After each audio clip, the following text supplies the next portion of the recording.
ये च बुद्धा अतीता च ये च बुद्धा अनागता पशुपन्ना च ये बुद्धा अहं वन्दामि सर्वदा।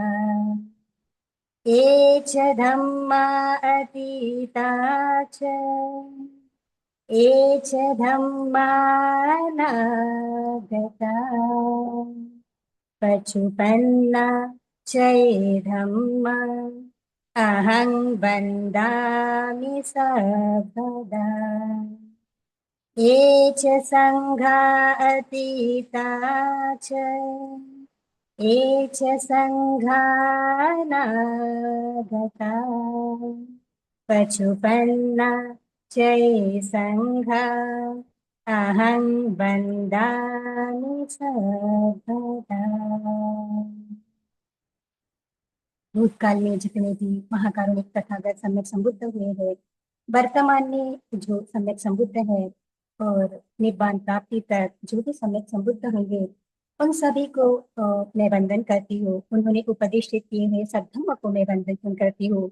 और जो इस मार्ग पर चलकर आर्य पुगल बने हैं, संग बने हैं, उनको भी मैं वंदन करती हूँ। इस सत्र से जुड़े हुए सभी श्रद्धावान और पुण्यवान उपासक और उपासिकाओं के पुण्य को बहुत बहुत अनुमोदन और बहुत बहुत साधुकार करते हैं। आज का जो सत्र है वो शुरू करते हैं। आज की जो धम्म देशना है अब वो है बुद्ध शासन में शील गुण। तो पहले हमने दान के बारे में चर्चा की थी, क्योंकि गृहस्थ के लिए जो महत्वपूर्ण है वह है दान, शील और भावना। तो दान का हमने विस्तृत रूप से पहले हमने उसकी पढ़ाई की है, उसका अभ्यास किया है। आज हम देखते हैं कि बुद्ध शासन में शील गुण क्या होते हैं। तो जैसे आप यहाँ पे एक चित्र देख रहे हैं, तो चित्र में आपको दिखाई दे रहा है कि एक जो महिला है वो लोगों के लिए पुण्य कर्म कर रही है। तो असली जो खूबसूरती होती है वो केवल सुंदर चेहरे से नहीं होती है। तो असली खूबसूरती होती है अच्छे मन से और अच्छे कर्म से। जो व्यक्ति अच्छे कर्म करता है, जिसका मन कुशल है, कुशल भावना से भरा हुआ है, वह व्यक्ति सही अर्थ में हम कह सकते हैं कि अंदर से उसकी खूबसूरत होती है, वो अंदर से खूबसूरत होता है। तो बुद्ध शासन में ये बहुत महत्वपूर्ण है कि हम अंदर से कितने अच्छे कर्म करें, हम भीतर से और अपने काया और वचन से कितने अच्छे कर्म कर रहे हैं। उसके आधार पर ही हमारा यह जो शील समाधि और प्रज्ञा का जो मार्ग होता है वो मार्ग प्रतिष्ठित होता है। तो देखते हैं शील का अर्थ क्या होता है।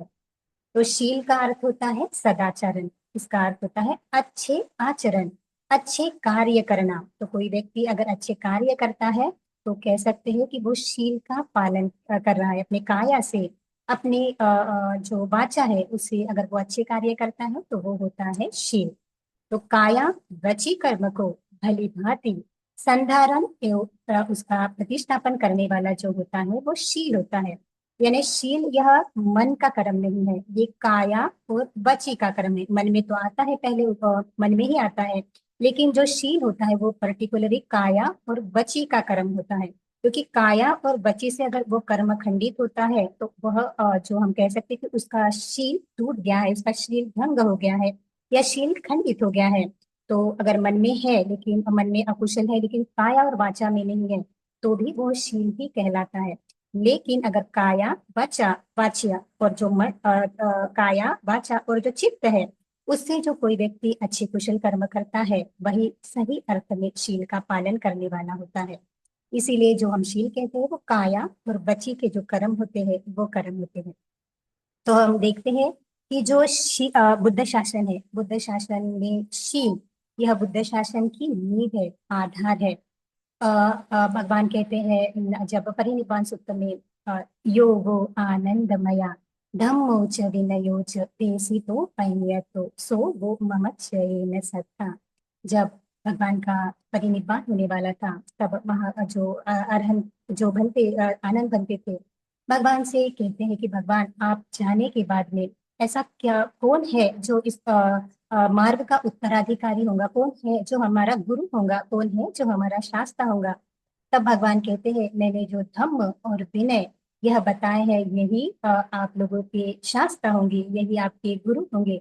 तो यह विनय ही शील में आता है ना। विनय तो भिक्षु भिक्षुनियों का विनय होता है, लेकिन अगर उपासक उपासिका का भी हम देखते हैं तो वो शील के आधार पर हम कह सकते हैं कि वो उनके जीवन के लिए नियम बताए गए हैं। जो विनय है, जैसे बुद्ध शासन की 4 परिषदें हैं, चतुर परिषदा जिसे कहते हैं, चतुर परिषदा। तो उसमें है भिक्खु, भिक्खुनी, उपासक और उपासिका। इन चारों के लिए भी शील विनय बहुत महत्वपूर्ण है, क्योंकि बुद्ध शासन की आधार ही नींव से होता है। तो जो भी व्यक्ति शीलों का पालन करता है वो कंटिन्यू, अगर उसके शील खंडित नहीं होते हैं तो वह अपनी जो समाधि है, उसकी समाधि यानी चित्त की, कुशल चित्त की एकाग्रता है, तो वह अपने कुशल चित्त की एकाग्रता को प्राप्त करेगा। तो वो होता है शील, यानी शील का जो मुख्य कार्य होता है वो होता है आधार देना। शील से ही समाधि का मार्ग प्रशस्त होता है, और समाधि कुशल होने से ही वह प्रज्ञा का अवबोध होता है। तो सबसे इम्पोर्टेंट है, सबसे महत्वपूर्ण है, ये हम कह सकते हैं कि पहला जो आधार है वह है शील। शील से ही यह मार्ग प्रशस्त होता है। तो चारों भी परिषद है, भिक्खु भिक्खुनिया, उपासक और उपासिकाएं। इन चारों ही परिषदों से यह बुद्ध शासन प्रभावी रूप से चलता है। अगर इन किसी भी एक परिषद है, जो परिषद परिपक्व नहीं है, वो परिषदें अच्छी तरह से धम्म का पालन नहीं करते हैं, शीलों का पालन नहीं करते हैं, तो बुद्ध शासन उतना प्रभावी रूप से प्रकाशित नहीं हो सकता। इसीलिए जो चारों भी परिषद है, उन चारों भी परिषदों ने अपना शील अखंडित रखना चाहिए, अपने शील को विशोधन करना चाहिए। तो इस प्रकार से भगवान कहते ही है, शीले न सुगति यंती, शीलेन भोग संपदा, शीलेन निभूति यंती, तस्मा शील विशोधया। यह जो शील है वही क्या है, शीलेन सुगति यंती। अगर किसी को सुगति यानी सुख चाहिए, इस जीवन में भी सुख चाहिए और इस जीवन के हम बाद में भी हम कह सकते हैं कि परलोक में भी अगर वो सुख चाहता है, तो शील का पालन करना बहुत महत्वपूर्ण है। शीलेन सुगति यंती, उसी से हमें सुख मिलता है। शील ले न भोग संपदा। अगर चाहते हैं कि भोग संपदा मिले, है ना, गृहस्थ और जो उपासक और उपासिकाएं हैं, उनके लिए तो बहुत जरूरी है, जो अपने जीवन को यापन करने के लिए जो भी भोग वस्तु की जरूरत है वो उन्हें बहुत वो आवश्यक होती है। तो उन्हें भी अगर अपने जीवन में यह भोग वस्तु चाहिए, ये भोग संपदा चाहिए, तो शीलों का पालन करना बहुत जरूरी है। और भगवान भिक्खु भिक्खुनियों को भी बताते हैं कि अगर आप चाहते हैं कि आपको अपने जीवन में ये जो 4 प्रत्यय है, वो 4 प्रत्ययों की प्राप्ति होती रहे। ये 4 प्रत्ययों आपको जो कहा जाता है कि भोजन है, उसके बाद में छीपर, गिलान पश्च, अगर कोई बीमारी वगैरह हो गई है तो गिलान पश्चन, सेनासन, ये जो 4 प्रत्यय होते हैं प्रवचितों के, ये 4 प्रत्यय अगर आपको चाहिए तो आप सभी ने इन शीलों का, इन विनयों का पालन करना चाहिए। फिर भगवान कहते हैं कि अगर आप चाहते हैं कि आपको आप के जो दानदायक है उन्हें बहुत सारा पुण्य मिले, असीम पुण्य मिले, अगर ऐसे चाहते हैं तो भी प्रवचितों में शीलों का पालन करना चाहिए। फिर भगवान कहते हैं कि अगर कोई भिक्खु भिक्खुनी चाहते हैं कि उन्हें सोतापति मार्ग की प्राप्ति हो, या सोतापति फल की प्राप्ति हो, सकदागामी मग्ग की प्राप्ति हो, सकदागामी फल की प्राप्ति हो, अनागामी मग्ग की प्राप्ति हो, या अनागामी फल की प्राप्ति हो, या वे चाहते हैं कि वे अरहंत मग्ग, अरहंत फल प्राप्त करें, तो उन्होंने भी यह जो शील है, यह विनय है, विनयों का बहुत अच्छी तरह से पालन करना चाहिए। भगवान कहते हैं कि अगर किसी प्रवचित या किसी जो शील पालन करने वाले होते हैं, उन्हें इस प्रकार से चाहते हैं कि मेरी जो गति हो वो सुगति हो, मैं देवलोक में उत्पन्न हो, या फिर मैं इस देवलोक में उत्पन्न हो, अगर ऐसे भी चाहते हैं तो भी शीलों का पालन करना बहुत जरूरी है। तो सुगति अगर कोई प्राप्त पाना चाहता है अपने जीवन में, तो इस प्रकार से शील का पालन करना चाहिए। और शील से ही भोग संपत्ति भी प्राप्त होती है। फिर भगवान कहते हैं, शीले न निभूतियंती। अगर कोई व्यक्ति, कोई सत्व अपने जीवन में निब्बान का परम सुख प्राप्त करना चाहता है, तो उसे भी शील का पालन करना जरूरी है। उसे भी विनय, जो भिक्खु भिक्खुनी है उनको विनय का पालन करना बहुत जरूरी है। इसी पालन करने से ही जो है निब्बान का परम सुख प्राप्त किया जा सकता है, अपने सभी दुख से मुक्त हुआ जा सकता है। इसीलिए शील बहुत जरूरी है। भगवान कहते हैं तस्माशील विशोधे, इसीलिए हर किसी ने अपने शील का विशोधन करना चाहिए, अपने शील को चेक करते रहना चाहिए। क्या वो खंडित हो गए हैं? अगर खंडित हो गए हैं तो खंडित ना हो यह प्रयास करना चाहिए। अगर खंडित हो गए हैं किसी कारणवश तो फिर से शील को ग्रहण करके अब प्रयास करना है कि ये मेरे शील खंडित ना हो।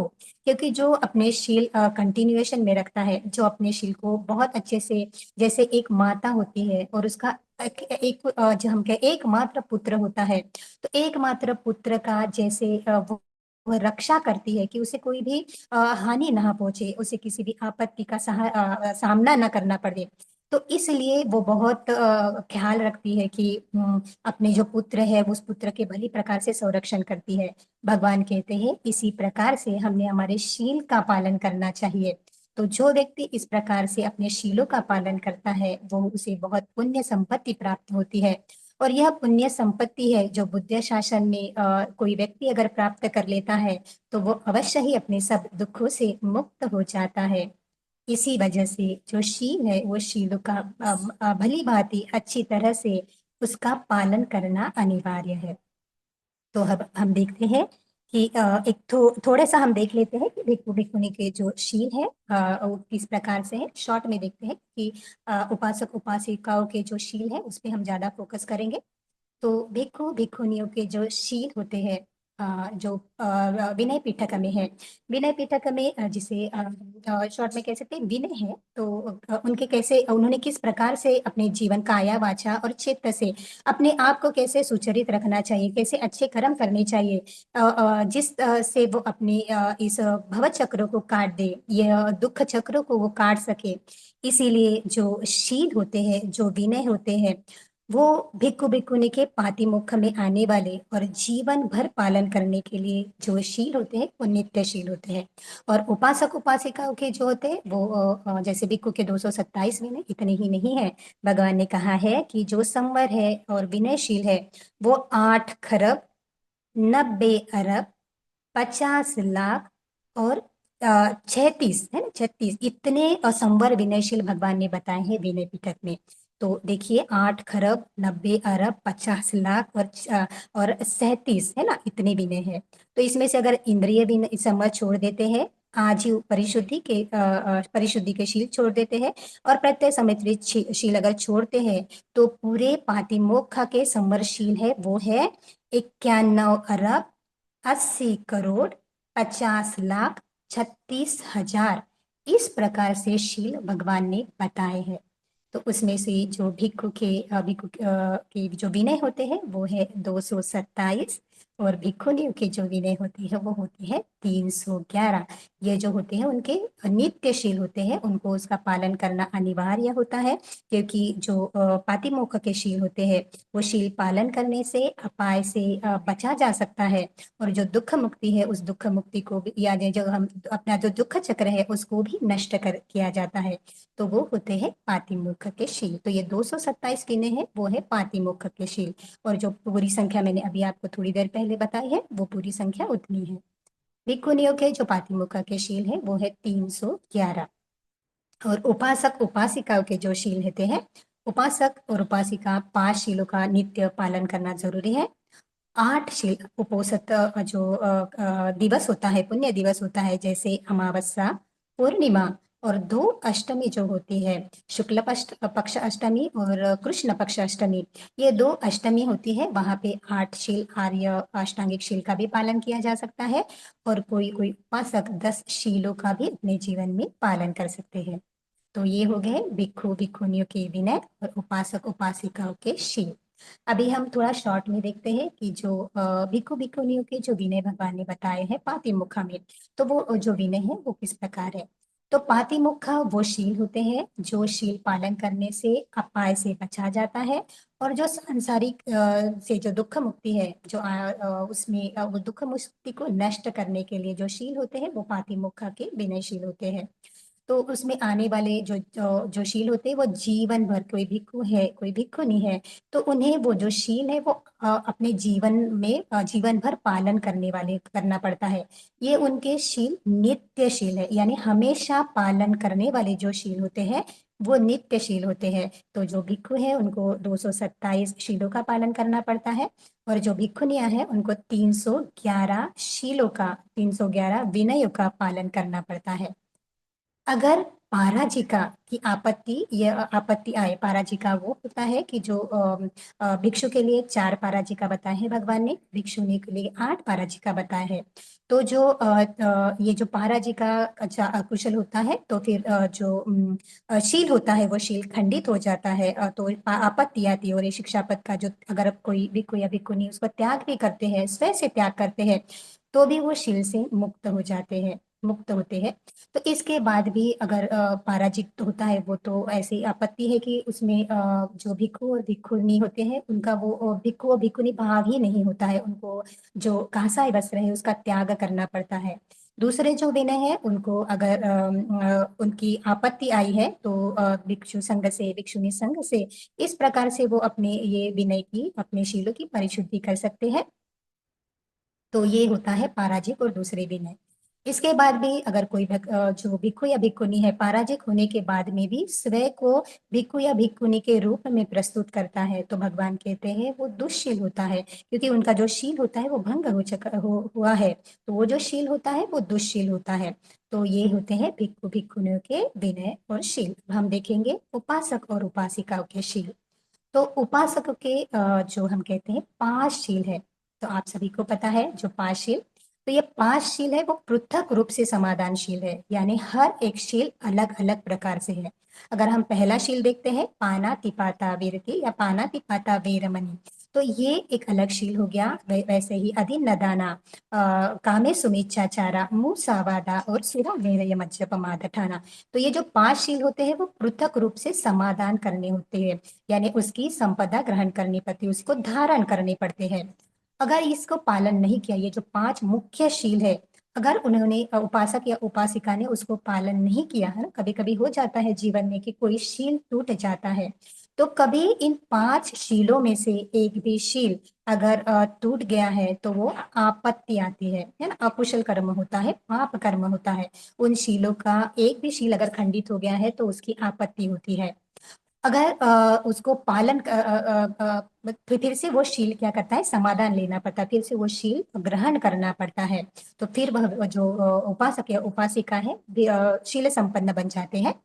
तो अगर कोई 5 शीलों का कम से कम पालन करता है तो उसे बहुत सारा पुण्य लाभ प्राप्त होता है, जैसे अभी हमने बताया कि शीलेन सुगति यंती, शीलेन भोग संपदा, शीलेन निभूति यंती, तस्मा शील विशोधया। तो उपासक अगर ये 5 शीलों का भी पालन करते हैं, तो उसके बाद में 8 शील, 10 शील, और उसके बाद में वो अपने शीलों का विशोधन करते करते उस मार्ग पर अवश्य ही जा सकते हैं।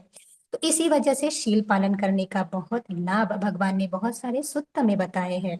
और अगर कोई इन शीलों का खंडित कर लेता है, अगर ये शीलों को पालन नहीं करता है, तो वो उनका अकुशल कर्म हो जाता है, तो उनकी आपत्ति हो जाती है। इसी वजह से इन 5 शीलों का कम से कम पालन करना जरूरी है। जो अष्टांगिक उपोषणशील है, उपोषणशील यानी जो उपोषक या उपासक क्या क्या क्या किसे कहते हैं ना, जैसे हमने लिखा है कि उपासक और उपासिका, तो देखिए 5 शीलों का जो पालन करता है, उससे ही ज्यादा जो 8 शीलों का पालन करता है वही उपासक या उपासिका होते हैं, है ना। 5 शीलों तो सबके लिए भगवान ने बताए हैं, बहुत जरूरी है। ये 5 शील अगर नहीं करते हैं तो आपत्ति आती है, पाप कर्म होता है, अकुशल कर्म होता है। लेकिन अगर उपासक और उपासिका कौन है, अगर ऐसे पूछे जाएंगे, तो 4 उपोषित करने वाले, कौन से 4, जो पूर्णिमा को उपोषित होता है, जो अमावस्या के दिन उपोषित होता है, जो अष्टमी, दोनों जो अष्टमी होती है उन दिनों पर 8 उपोषित, 8 जो अष्टांगिक उपोषित है उनका पालन करने वाले ही उपासक या उपासिका होते हैं। इसीलिए प्रयास करना चाहिए। ये 4 दिन है ना महीने में, ये जो 4 दिन आते हैं, वो 4 दिन में तो भी हम लोग जो उपासक उपासिका है उन्होंने 5 ये जो 8 शील है उस 8 शीलों का पालन करना बहुत जरूरी है। अभी तो वर्षवास का समय है, तो बहुत सारे श्रद्धावान और पुण्यवान उपासक और उपासिकाएं अभी निरंतर इस 8 शीलों का पालन कर रहे हैं, तो बहुत बहुत साधुवाद है उनको। आप ऐसे ही इस प्रकार से अपनी जो शील है वो बढ़ाते रहिए, क्योंकि शील ही आपको उस सुख तक ले जा सकता है, जिस सुख के बाद में जिस सुख के ऊपर कोई भी सुख इस पूरे संसार में नहीं है। तो इसीलिए अष्टांगिक उपोषित का पालन करना भी आवश्यक है। कोई कोई जो उपासक है वो 10 शील का भी पालन कर सकता है। तो दश शील का जिसे हम कहते हैं अनागारिक या अनागारिका, तो वो लोग होते हैं, तो 2 शीलों का भी पालन गृहस्थ लोग उपासक या उपासिका कर सकते हैं। तो इस प्रकार यह जो शील है वो है उपासक और उपासिकाओं के। अब हम देखते हैं कि शील की मलिनता, है ना। शील मलिन कब होता है? शील जब खंडित होता है, जब पाप कर्म किसी से हो जाता है, तो समझ लेना चाहिए कि उसका जो शील है वह अभी शुद्ध नहीं है, वो शील अभी मलिन है ना। तो जो कोई उपासक या उपासिका है, शील पालन करते हुए बहुत ही उसे हम कहते हैं जागरूक होना चाहिए। छोटे से जो जैसे 5 शील है, तो 5 शीलों का भी पालन करते हुए देखना चाहिए, अपने आप को जांचना चाहिए कि ये मेरे शील खंडित नहीं होने चाहिए। अगर शील खंडित हो गए हैं तो समझ जाइए कि जो शील है उसमें मलिनता आ गई है, उसमें कमी आ गई है। अगर कोई पाप कर्म भी हो गया है, इन जो 5 शील है, इस 5 शीलों से संबंधित कोई जो पाप कर्म हो गया है, उसी से भी ये जो शील है वो खंडित हो जाता है, जो शील है वो मलिन हो जाता है।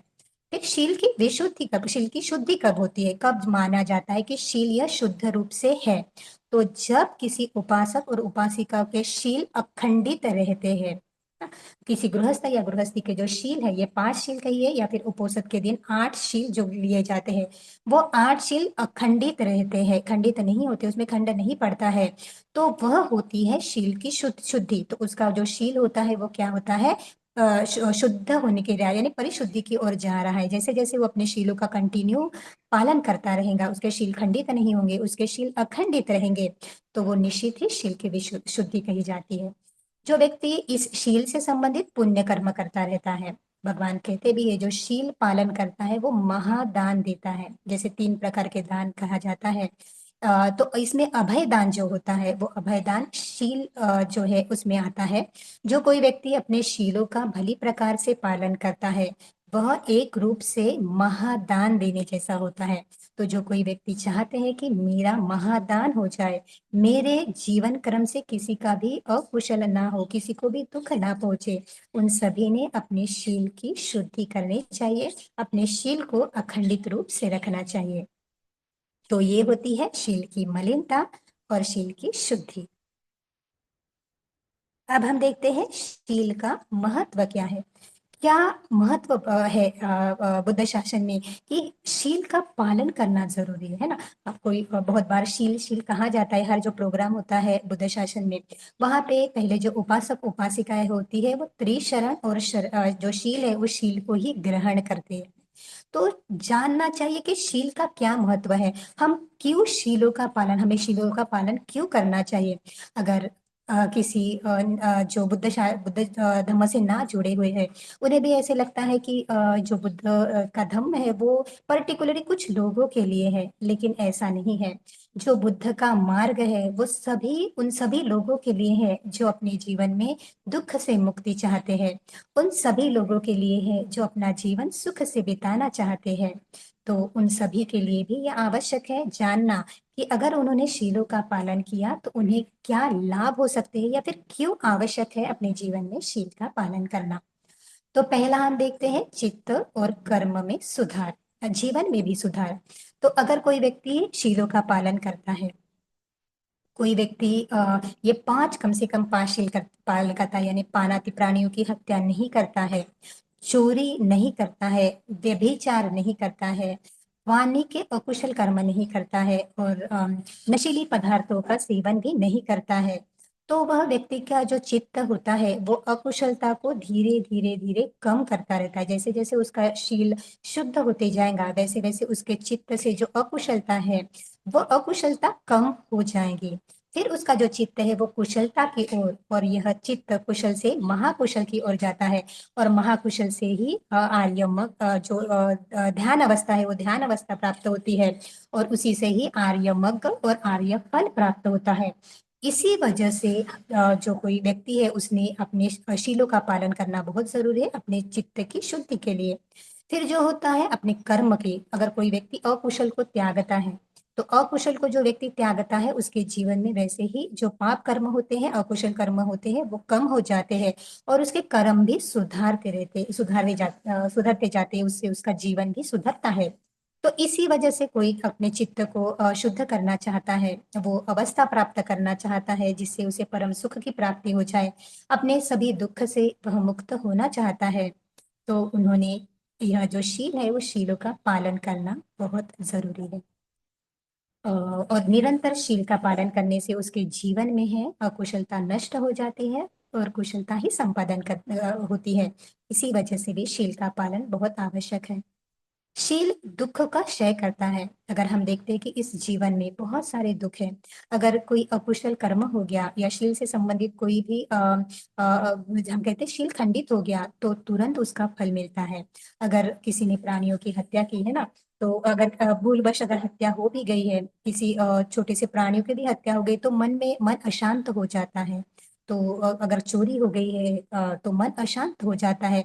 तो हमारे जीवन में ये जो दुख आते हैं, मन की अशांति, या फिर उसे संदर्भित जो भी शील खंडित होता है, तो उसके कारण जो आने वाले दुख है, उस दुख को कम किया जा सकता है शील पालन से। अगर कोई व्यक्ति शील पालन करता है तो आने वाले जो विपत्ति है उससे काफी हद तक बचा जा सकता है। फिर है पुण्य और कल्याण का कारण। तो पुण्य क्या होता है? पुण्य होता है मन को पुनीत करना, पुण्य होता है मन को प्रसन्न करना। तो अगर मन को प्रसन्न कोई करना चाहता है तो वो अवश्य ही अच्छे कर्म करना चाहिए, क्योंकि अगर बुरे कर्म किए, अकुशल कर्म किए, तो मन वही उसी क्षण दुखी हो जाता है। तो इसी वजह से पुण्य और अच्छे अच्छे कर्म करना जरूरी है। और शील का पालन ये महापुण्य में आता है। अगर कोई व्यक्ति अपने इन 5 शीलों का पालन करता है और अपने शीलों को निरंतर निरंतर बढ़ाते रहता है, तो वह उसके पुण्य बन जाता है, उसके सुख का आधार बन जाता है। और कल्याण का, उसका भी उसमें कल्याण होता है। अगर कोई व्यक्ति शील का पालन करता है तो उसका कल्याण उसी में समाहित है। अगर कोई व्यक्ति शील का पालन करता है तो दूसरों के लिए भी वो कल्याण ही करता है। तो इस प्रकार से शील का पालन करना स्वयं के लिए भी पुण्य और कल्याण का कार्य है, और दूसरों के लिए भी पुण्य और कल्याण का कार्य है। इसी वजह से भी शील का पालन करना अनिवार्य है। उसके बाद है आत्मसम्मान और मानसिक शांति। तो आत्मसम्मान यानी जब हम कहते हैं कि जो व्यक्ति शीलों का पालन करता है, जो व्यक्ति पुण्य कर्म करता है, उसको जो अपने अपने विषय में ग्लानि नहीं होती, क्योंकि शील पश्चाताप न करने के लिए होता है, हमें पश्चाताप ना हो हमारे कर्मों के प्रति। इसी वजह से शील लिया जाता है, शील का पालन किया जाता है। तो जब भी कोई व्यक्ति शीलों का पालन करता है तो वो खुद के प्रति, उसको एक खुद के प्रति एक हम कहते हैं कि उसे अभी पता चल गया है कि हम मेरा शील खंडित नहीं हुआ, इसका मतलब वो सही ट्रैक पे है, सही मार्ग पे है।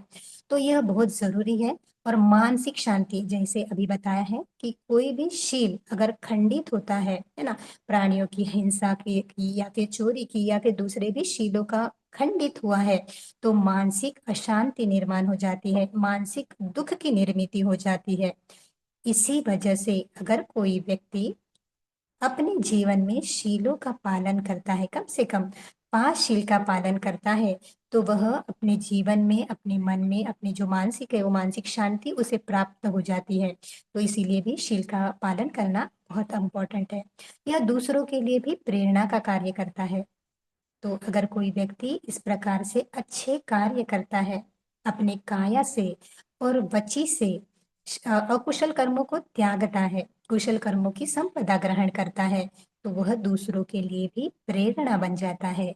तो इसी वजह से कोई व्यक्ति अगर चाहता है कि मैं दूसरों के जीवन में प्रेरणा बनूं, तो सबसे पहले उन्होंने 5 शीलों का पालन करना अनिवार्य है। मैं फिर से कहती हूँ ये आवश्यक नहीं है कि सिर्फ जो भगवान बुद्ध के जो बुद्धिस्ट हम कह सकते हैं, बुद्धिस्ट जो लोग व्यक्ति है उन्हीं के लिए यह महत्वपूर्ण है, ऐसा नहीं है। ये तो उनके लिए तो बहुत महत्वपूर्ण है ही है। साथ ही साथ ये सभी मानव जाति के लिए भी बहुत महत्वपूर्ण है, क्योंकि सभी लोग, चाहे वो किसी भी हम कह सकते हैं किसी भी इसको मानने वाला हो, हर कोई व्यक्ति चाहता है कि मेरे जीवन में सुख ही बढ़े। हर कोई व्यक्ति चाहता है कि मेरे जीवन में दुख ना रहे। तो इस सबको दुख को ना चाहने के लिए, ना दुख ना मिले, इसके लिए शीलों का पालन करना बहुत जरूरी है। सुख की प्राप्ति हो, इसीलिए भी शीलों का पालन करना अनिवार्य है। फिर हम देखते हैं कि ध्यान और ज्ञान का आधार शील है।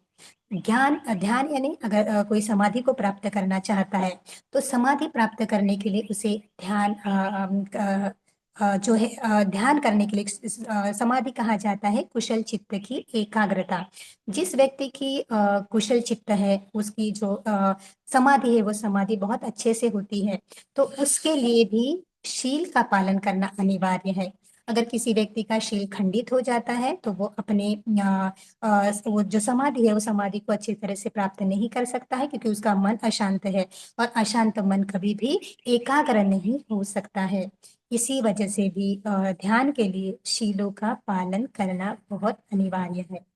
ज्ञान का आधार भगवान बुद्ध का जो सत्य है, वो परम सत्य का अनुभव करना है। वो परम सत्य जिसकी प्राप्ति के बाद में कोई जो व्यक्ति होता है, उसे सभी प्रकार का ज्ञान हो जाता है ना, जो जीवन में आवश्यक है। सभी प्रकार का, जब हम कहते हैं कि परम सत्य का अनुभव ही होना बहुत जरूरी है, तो ये ज्ञान अगर कोई चाहता है कि मेरे जीवन में मुझे यह ज्ञान प्राप्त हो जाए, तो उन लोगों ने शील का पालन करना बहुत जरूरी है। इसीलिए अपने शील को खंडित नहीं होने देना है, शील को अखंडित ही रखना है। क्योंकि जो ज्ञान हम सब पाना चाहते हैं, जिस ज्ञान के लिए हम सब अपने जीवन में बहुत सारे कर्म करते हैं, कुशल कर्म करते हैं, उन सभी का जो मुख्य उद्देश्य है, वो है परम सत्य का अवबोध करना, अपने सभी दुख से मुक्त होना। तो उन सभी के लिए भी शील बहुत महत्वपूर्ण है। शील यह समाज में शांति और सौहार्द का वातावरण निर्माण करता है। अगर कोई व्यक्ति अपने घर में, अगर कोई व्यक्ति पर्सनली अपने व्यक्तिगत रूप से अपने शीलों का पालन करता है, तो वह व्यक्ति सही अर्थ में शांत हो जाता है, सुखी हो जाता है। सोचिए, अगर वह व्यक्ति जिस घर में रहता है, वहां पे भी सभी लोग शीलों का पालन करने वाले होते हैं, तो उस घर में सुख शांति बढ़ती है, उस घर में प्रसन्नता बढ़ती है। तो उस प्रकार से अगर यही जो परिवार है, वही परिवार अगर समाज में बढ़ जाते हैं, जो शीलों का पालन करने वाले, अच्छे कर्म को करने वाले, इस मार्ग को धारण करने वाले अगर बहुत सारे सत्व इस समाज में यह कार्य करने लगे, शीलों का पालन करने लगे, तो समाज में भी शांति ही प्रस्थापित होती है, मैत्रीपूर्वक वातावरण होता है। तो इसी वजह से हम देखते हैं कि जो भी जहाँ पे भी जो बुद्धिस्ट देश है, वहाँ पे बहुत सारे जो शील संपन्न उपासक उपासिकाएं अपने शीलों को बहुत अच्छे से पालन करते हैं। तो इस प्रकार से अच्छे से पालन करने से बहुत सारे जो राष्ट्र है, वो उस राष्ट्र में भी सुख शांति निर्माण होती है। तो इस प्रकार से वो समाज ही पूरा प्रसन्न हो जाता है, जहाँ पे शांति का वातावरण होता है, जहाँ पे मैत्री का वातावरण होता है। इसी वजह से क्योंकि कोई भी अशांतता नहीं चाहता, कोई भी लड़ाई नहीं चाहता, कोई भी दुख नहीं चाहता। तो अगर ऐसा कोई नहीं चाहता है, उन सब में शील का पालन करना बहुत महत्वपूर्ण है। शील यह सुगति का कारण बनता है। ऐसे नहीं है कि शील इसी जीवन में परिणाम कारक होता है। शील का जो परिणाम होता है, वो अनेक परलोक में भी मिलता है, दूसरे लोक में भी मिलता है। कोई व्यक्ति अपने जीवन में शील का पालन करता है, तो वह व्यक्ति सुगति को प्राप्त करता है। तो एक सुंदर सा उदाहरण भी देना चाहती हूँ, अभी मुझे याद आया। तो धम्मपद में एक कथा है, धम्मिका नाम के उपासक की। तो जो धम्मिका नाम का उपासक था, धम्म का पालन करता था, अपने शीलों का संवर्धन करता था, पुण्य कर्म करता था। तो जब उसने अपने जीवन में बहुत सारे पुण्य कर्म किए, पुण्य कर्म करने के बाद में जब उसका जो मृत्यु का समय आ गया, मृत्यु का समय जब आता है तो मृत्युशैया पर है, मृत्युशैया पर है तो चाहता है कि मैं धम्म का श्रवण करूं। तो धम्म का श्रवण करूं तो पास में ही जो भिक्षु संघ का विहार होता है, वहां वो आमंत्रित करता है, वहां से कुछ भिक्षुओं को पूजनीय भिक्षु संघ को आमंत्रित करते हैं उनके घर के लोग, और चाहते हैं कि उन्हें धम्म सुने, है ना, अंतिम समय में उनको धम्म का श्रवण करें।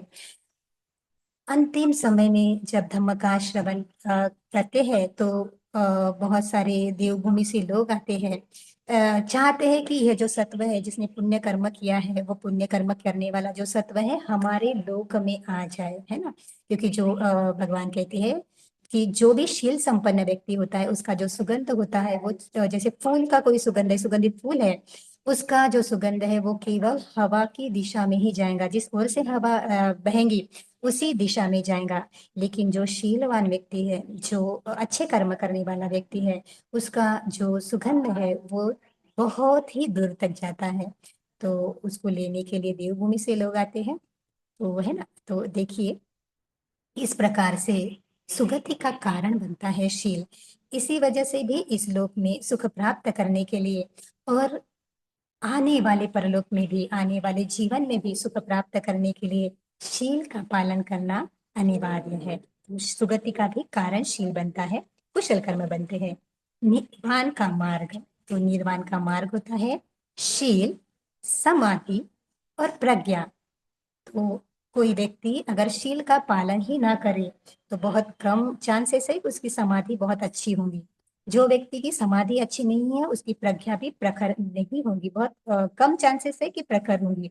तो इसी वजह से शील का पालन करना बहुत जरूरी है। शील को खंडित न हो देने देना, ये महत्वपूर्ण। 5 शीलों से ये श्रृंखला चालू होती है। 8 शील, 10 शील, फिर उसके बाद में भिक्षु अगर कोई पुरुष है तो भिक्षु के विनय, भिक्षुणियों के विनय, इस प्रकार से जो शील है वो शील बढ़ते रहते हैं। इसलिए 5 जो शील होते हैं वो हम कहते हैं कि एक प्राइमरी लेवल है। अगर हम प्राइमरी लेवल पे ही अच्छा इस शीलों का पालन नहीं करते हैं तो हम उस मार्ग तक नहीं जा सकते कि जिस मार्ग में हमें परम सुख प्राप्त होता है। इसी वजह से जो निब्बान है, उस निर्वाण को अगर कोई पाना चाहता है, अगर कोई व्यक्ति चाहता है कि मैं अपने सभी दुख चक्र से को नष्ट कर दूं, मैं सभी दुख चक्र से मुक्त हो जाऊं, तो शील का पालन करना अनिवार्य है। तो यह होता है शील का महत्व। सभी लोगों के लिए शील पालन करना अनिवार्य है, कम से कम 5 शीलों का पालन, और समय समय पर जो है अष्टशीलों का पालन। और कोई जो उपासक और उपासिका है जो बहुत पुण्यवान है, बहुत श्रद्धावान होते हैं, वो अपने शीलों का फिर से विशोधन कर सकते हैं, अपने शीलों को बढ़ा सकते हैं। तो जो अपने शीलों को जैसे जैसे बढ़ाएंगे वैसे उनके अकुशल कर्म कम हो जाते हैं, उनकी कुशलता बढ़ जाती है, और यह कुशलता ही आगे जाके उनके जीवन में समाधि और प्रज्ञा के लिए कार्य करती है। इसी वजह से निर्वाण की पहली जो सीढ़ी है वो शील पालन ही है। तो हम देख सकते हैं कि शील का जो महत्व है हमारे जीवन में बहुत इंपॉर्टेंट है। इसी वजह से सभी जो श्रद्धावान और पुण्यवान उपासक और उपासिका है, उन्होंने नित्य ही शील का पालन करना आवश्यक है। तो जैसे मैंने बताया कि शील का महत्व ही बताया है, तो एक थोड़ा सा ऐसे बता भी देती हूँ कि शील अगर खंडित होता है तो उसका क्या उसका उसका क्या परिणाम होता है। तो जो कोई व्यक्ति अपने ये 5 शील होता है, कम से कम उस 5 शीलों का खंडित करता है, वो काया वची के कर्म होते हैं। तो मन का भी आधार, तो काया वची और मन के जो अकुशल कर्म करता है, तो वो व्यक्ति, भगवान कहते हैं कि शील खंडित होने से इस जीवन में तो उसका उसको या जीवन के बाद में, इस जीवन में तो उसका जो मन होता है वो मन अशांत हो जाता है। इस जीवन के बाद में वो जहाँ का पे भी जाता है तो उसको जो दुख की भूमि होती है, 4 अपाय भूमि, इस 4 अपाय भूमि के दुख को सहन करना पड़ता है। ये जो शील है वो शील को खंडित होने की वजह से। देखिए, अगर शील खंडित होते हैं, जैसे जैसे शील अगर हम पालन करते हैं तो बहुत प्राप्त भी हो सकता है हमको, और अगर हम शील को खंडित करते हैं तो शील को खंडित होने से अपाय के दुख को, अभी तो मन अशांत हुआ, इस जीवन में अशांति का अनुभव होता है। और इस लोक के बाद में हम जब दूसरे हमारी पटिसंधि होती है तो वहां पे भी उस अकुशलता का परिणाम हमें दुख के रूप में ही भुगतना पड़ता है। वहां तो ज्यादा दुख होते हैं, तो उस दुख को भुगतना पड़ता है। कभी वह मनुष्य की भूमि में फिर से आ जाए तो भी वह बहुत सारे सुख संपत्ति से वंचित होते हैं। वो बहुत सारे हम कहते हैं सुख से वंचित होते हैं। इसी वजह से और जो निब्बान का मार्ग भी होता है वो कभी भी दुष्शील व्यक्ति के लिए नहीं है। निब्बान का जो मार्ग होता है वो केवल और केवल शीलवान व्यक्ति के लिए ही होता है। इसी वजह से नित्य शीलों का पालन करना अनिवार्य है। फिर हम देखते हैं कि अ, आज तो पूरा नहीं हो पाएगा शील का जो हम शील को समझ रहे हैं वो आज पूरा नहीं हो पाएगा, तो दूसरे सत्र में भी हम उसको कंटिन्यू रखेंगे। तो शील जो होता है, देखिए, शील किस लिए होता है, शील का पालन करना क्यों होता है, शील से शुरू होने वाली ये कड़ी है। शील होता है संयम के लिए। हमारे काया, वाचा और मन, इसका जो संयम करना है उसके लिए शील का पालन होता है। तो शील का पालन होता है संयम के लिए। संयम करने से क्या होता है, पश्चाताप नहीं होता, जो मन में ग्लानि होती है। जो अगर कोई अकुशल कर्म करता है तो मन में जो हम कह सकते हैं बेचैनी निर्माण होती है, वो बेचैनी भी हम लोग नहीं चाहते हैं, तो शील का पालन करना अनिवार्य होता है। अगर पश्चाताप नहीं होना चाहता, नहीं हुआ तो क्या होता है, प्रमोद निर्माण होता है। यानी पश्चाताप न होना किसके लिए है, प्रमोद के लिए है। प्रमोद किसके लिए, प्रमोद किसके लिए है, प्रीति के लिए है। जो मन की चित्त की जो शांति है, वो प्रीति के लिए क्या है, शील पालन करना अनिवार्य है। जो प्रीति है वो किसके लिए है? वो है प्रशब्दि के लिए। तो जो भी कोई व्यक्ति अपने जीवन में प्रशब्दि चाहता है, तो उस प्रशब्दि को भी पाने के लिए शील का पालन करना अनिवार्य है। प्रशब्दि किसके लिए होती है, सुख के लिए होती है। सुख होता है समाधि के लिए। तो समाधि कुशल चित्त की एकाग्रता होती है। देखिए, हम कहते तो है शील समाधि और प्रज्ञा, लेकिन शील और समाधि के बीच में भी जो कड़ियां होती है उसको जोड़ने के लिए शील परिपुष्ट होना बहुत जरूरी है। तो ये जो समाधि होती है कुशल चित्त की एकाग्रता के लिए, और फिर कुशल चित्त की एकाग्रता यानी समाधि किस लिए होती है, तो समाधि होती है यथार्थ ज्ञान दर्शन, जो सही ज्ञान है उस ज्ञान के दर्शन करने के लिए ही समाधि होती है। फिर उसके बाद में होता है निर्वेद। समाधि किस लिए होती है, निर्वेद के लिए होती है। निर्वेद किस लिए होता है, विराग के लिए होता है। विराग यानी अरहंत मार्ग, जो चाहते हैं कि मेरे जीवन में अरहंत मार्ग होते है, उसको लोग उसके लिए विराग ये शब्द है। तो विराग अरहंत मार्ग के लिए। विराग किस लिए होता है, विराग होता है विमुक्ति अरहंत फल के लिए। अरहंत मार्ग का कोई प्रयास करता है, क्यों करता है, ताकि वह उसे विमुक्ति अरहंत फल प्राप्त हो जाए। और विमुक्ति अरहंत फल किस लिए होता है, वो होता है चित्त विमुक्ति या परिनिर्वाण को देखने के लिए। तो इस प्रकार से ये जो कड़ी है वो कड़ी शील से शुरू होती है, और विमुक्ति यानी सभी दुख से मुक्त होने तक यह जो कड़ी है वो कड़ी क्या है, चलती रहती है। इसी वजह से श्रद्धावान और पुण्यवान जो उपासक और उपासिकाएं हैं, उन्होंने शील का पालन करना अनिवार्य है। कदापि यह ना समझे कि हम 5 शीलों का पालन करते हैं तो 5 शीलों को कभी कभी खंडित हो जाए तो भी चलता है, नहीं, ऐसे नहीं है। 5 शीलों को अगर खंडित करते हैं तो उसकी आपत्ति लगती है, अकुशल कर्म लगते हैं, पाप कर्म लगते हैं। इसी वजह से 5 शीलों का कम से कम पालन करना बहुत महत्वपूर्ण है। और समय समय पे अगर आप चाहते हैं कि आप उपासक और उपासिका है इस बुद्ध शासन की बने, तो 8 शीलों का, ये अष्टांगिक जो शील होते हैं, उन शीलों का पालन करना अनिवार्य है ना। कोई अगर नहीं होता है ज्यादा दिन तो आप कम से कम 4, जो महीने के 4 उपोषित हैं, उन 4 उपोषितों का अनिवार्य रूप से पालन कीजिए। तो जो अमावस्या होते हैं, पूर्णिमा होती है और जो अष्टमी होती है, अगर कोई श्रद्धावान और पुण्यवान उपासक उपासिकाएं ज्यादा दिन का पालन कर सकते हैं तो उन्होंने जो शील ग्रहण, जो उपोषित होता है, उस उपोषित दिन के पहले वाला दिन उपोषित का दिवस, और उपोषित के बाद वाला दिन, है ना, इस प्रकार 3 दिन रख सकते हैं, 3 दिन अपने उपोषित का पालन कर सकते हैं। क्योंकि उपोषित जो होता है वो उपोषित होता है अपने, या फिर शील जो होता है वो होता है संवर के लिए।